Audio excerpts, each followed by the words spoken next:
They're picturing China as the great threat to the world.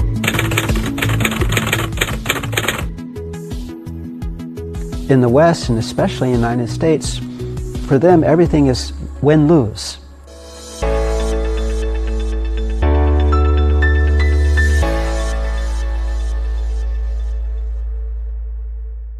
I think one thing that's kind of sad is that the Western misconceptions about China today are pretty similar to those when I came in '88. There hasn't been a lot of change, but they're similar to what they were 100 years ago. That's why when Xi Jinping was governor 20 years ago in Fujian, he said that Chinese have come to know the world better, but the world still doesn't know China. For example, I was in Taiwan. I was in the military in Taiwan for 2 years. I really thought that China was the big threat to the world. But that's because fake news is nothing new. In 1899, just before the 20th century began, in that year, Lord Beresford in England wrote a book called The Breakup of China. It was a catalog of all the Chinese provinces and cities and all the resources the West could get from it. I mean, they're really talking about taking China to pieces, and I get this, you get this. And in the same year, two other books they published was China, the Yellow Peril, and China at War with the World. They're picturing China as the great threat to the world, which is ironic because they were tearing China to pieces, forcing opium on China. Chinese have never gone to a distant country to take over, and yet they were saying China was the threat.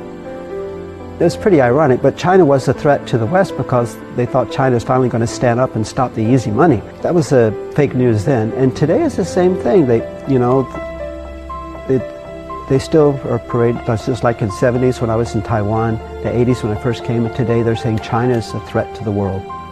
China's destroying the world order. Well, what's the world order built on? I mean, it wasn't necessarily a good order anyway. And so the media is very powerful. When the Second Opium War, the media was used even back then. The British leaders, the Parliament, the entire British Parliament unanimously opposed the Second Opium War. So the Prime Minister just dissolved Parliament, and the media said we're going to war against China because of the honor of the Queen. They did something bad, and people believed it, and today people believe it. It's not much changed in really 180 years. So that's why I think it's so important that we really work, not just government promotion, but that a lot of people get involved in telling China's story to help foreigners see what is the truth here. That's why I started writing about China. I thought if I write about China, if I write my family and friends, as soon as I got to China, I saw China is not at all like what the media portrayed it. So I immediately started writing letters and articles and things to show China. But I thought if I really start writing about China, they'll see that as propaganda. So I wrote about